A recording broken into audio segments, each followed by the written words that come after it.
ദൈവനാമത്തിന് മഹത്വം ഉണ്ടാവട്ടെ. നമ്മളിന്ന് ധ്യാനിക്കാൻ പോണ വചനം യോഹന്നാൻ 1. ഹല്ലേലൂയാ. സ്തോത്രം സ്തോത്രം സ്തോത്രം.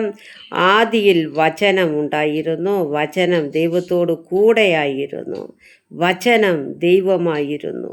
ഹല്ലേലൂയാ. സ്തോത്രം. ആദിയിൽ വചനം ഉണ്ടായിരുന്നു, വചനം ദൈവത്തോട് കൂടെയായിരുന്നു, വചനം ദൈവമായിരുന്നു. ഹല്ലേലൂയാ. സ്തോത്രം. ഇന്ന് പലർക്കും വചനം പഠിക്കാൻ മടി. ഹല്ലേലൂയാ. സഭയിൽ കടന്നു വരുമ്പോൾ പാട്ടുപാടി അന്യഭാഷയിൽ തുള്ളി സ്വോത്ര കാഴ്ച ഇട്ട് എണിച്ചു പോകാതെ മക്കളെ. വേദങ്ങൾ എത്ര പേര് പഠിക്കുന്നുണ്ട്? ഹല്ലേലൂയാ. ആദിയിൽ വചനം ഉണ്ടായിരുന്നു, വചനം ദൈവത്തോട് കൂടെയായിരുന്നു, വചനം ദൈവമായിരുന്നു. ഹല്ലേലൂയാ. കർത്താവിൻ്റെ വായിൽ വരുന്ന മൊഴിയാണ് ഹല്ലേലൂയാ വചനം. ഹല്ലേലൂയാ. ജീവൻ്റെ വചനമാണ്. ഹല്ലേലൂയാ. ബൈബിൾ സാധാരണ ബുക്കല്ല, ബൈബിൾ ജീവനുള്ള ബുക്ക്, അസ്ഥികളുടെ ജീവിപ്പിക്കുന്ന ബുക്ക്. ഹല്ലേലൂയാ.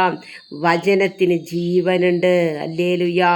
വചനം പഠിക്കണം. ഉൽപ്പത്തി വെളിപ്പാട് വരെ വചനം പഠിച്ച് രാവും പകലും ഹൃദയത്തിൽ ധ്യാനിക്കണം. അങ്ങനെയുള്ള മനുഷ്യൻ ഭാഗ്യവാനാണ്. ഹല്ലേലൂയാ.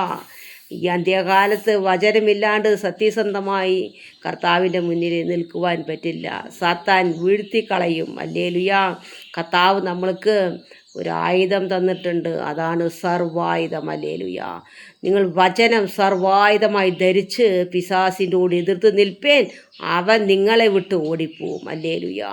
പിശാസിൻ്റെ അടുത്ത് എതിർക്കാൻ പോണെങ്കിൽ വചനം വേണം. വചനം വായിച്ച് സർവായുധമായി ധരിക്കണം ദൈവമക്കളെ.